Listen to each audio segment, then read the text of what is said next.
Let me just start with you on this, Mike. I know you're a DC resident, and what Trump is saying is that he is invoking this statute that allows the feds to take over law enforcement in DC if things get out of control in the nation's capital. And he's saying that has happened.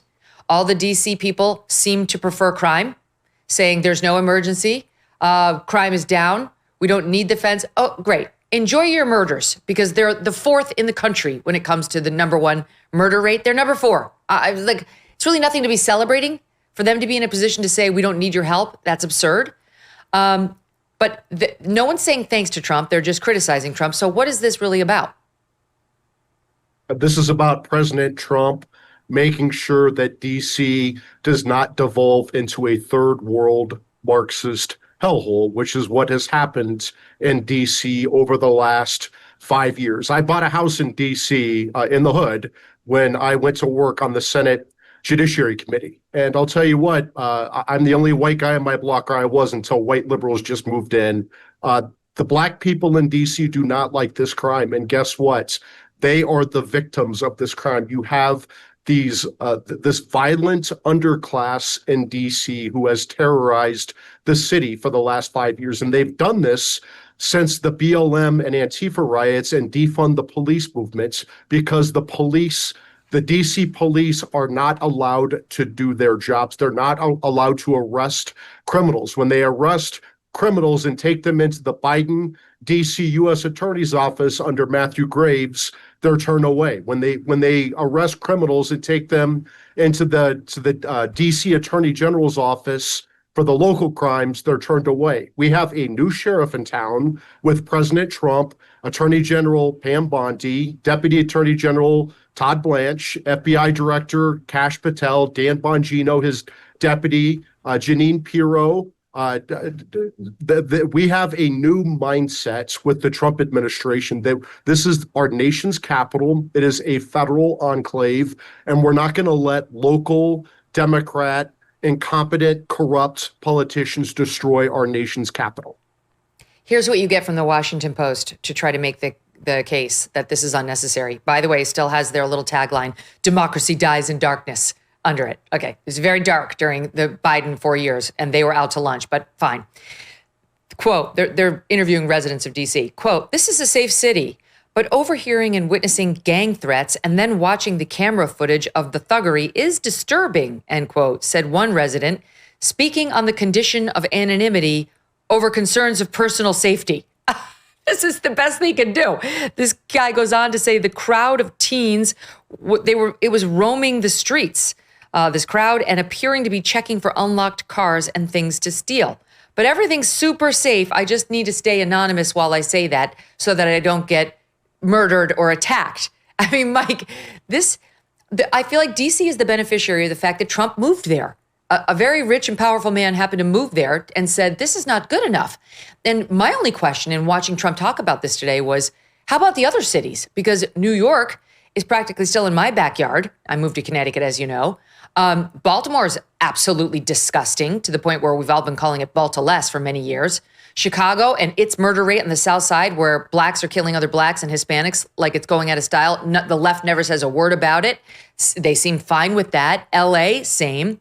So this came up. Somebody asked Trump about this. Trump commented on whether he might try to go beyond D.C. Here's the SOT in 0C.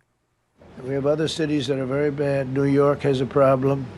And then you have, of course, Baltimore and Oakland. We don't even mention that anymore. They're so far gone. We're not going to let it happen. We're not going to lose our cities over this.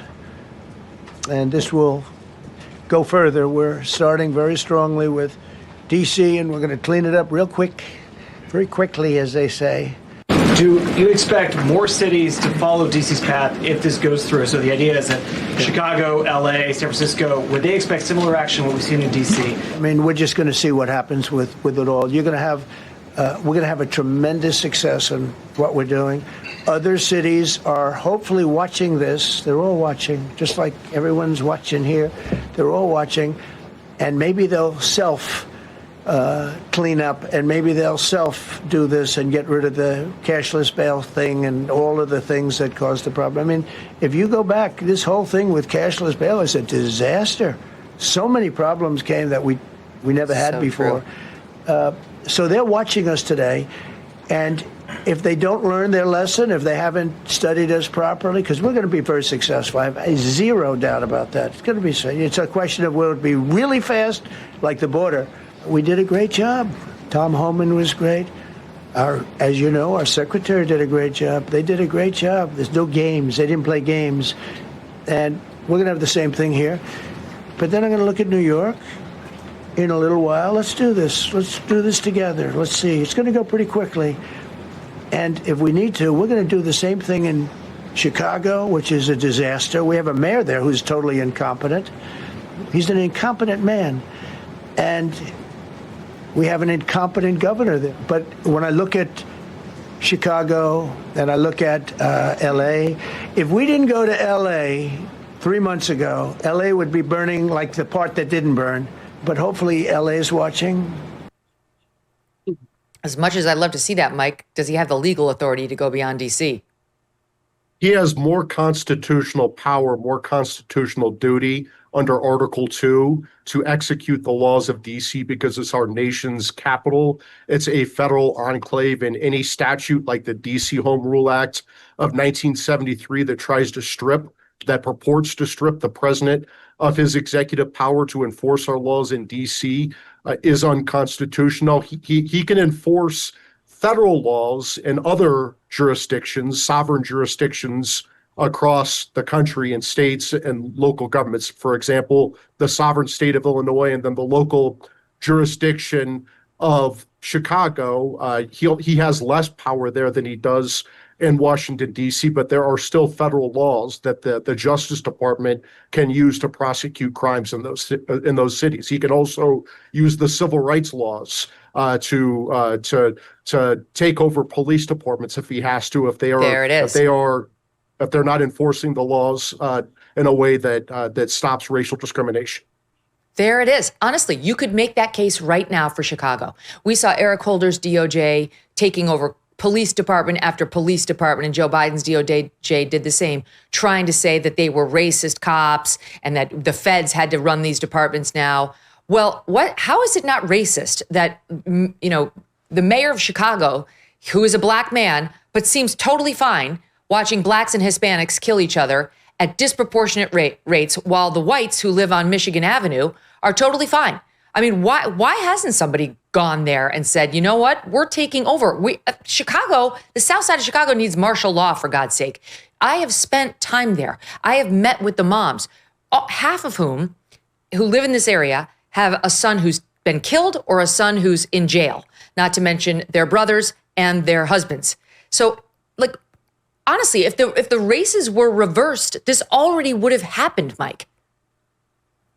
Absolutely. And I say this, we cannot let American cities devolve into these third world Marxist hellholes. We're not Mozambique. And if we let these cities devolve into these third world Marxist hellholes, the entire country pays the price. We have to pay the price with when you have these fatherless homes, you have the failed government school monopoly, you have these crime-ridden neighborhoods, you trap these poor black kids in intergenerational poverty. And I think the Democrat Party does this by design because they are Marxist and they want generations of victims. They don't want these people empowered with school choice and opportunities. They want them trapped. This is an industry. It's the civil rights industry, and it's disgusting. And I'm glad that President Trump is actually doing something about this because these are deep blue states. He's not going to win Illinois. Republicans are not going to win Illinois. But we have a moral duty as a country to make sure that these people are not trapped in intergenerational poverty. Since President Trump was sworn in, his administration has made enormous progress at a breakneck pace. But don't forget, while they are moving mountains for the good of the nation, you've got your personal savings to worry about. And one of the best ways to look after your savings is through diversification, particularly with gold, like from Birch Gold Group. In the past 12 months, the value of gold has increased by 40%. And Birch was an advertiser on this show 12 months ago. If you had purchased then, you'd be 40% richer today. Now's the time. Central banks continue to bolster demand for gold by burying in record quantities. Global instability and tension is high, and Birch Gold makes owning physical gold so easy. Easily convert an existing IRA or 401k into a tax-sheltered IRA in physical gold, or buy some to store in your home safe. Just text MK to the number 989898, and Birch Gold is going to send you a free info kit on gold. Look into it, see if it's right for you. There's no obligation, just useful information to help you make a decision. With an A+ rating, with a Better Business Bureau, and tens of thousands of happy customers, take control of your savings today. Text MK to 989898.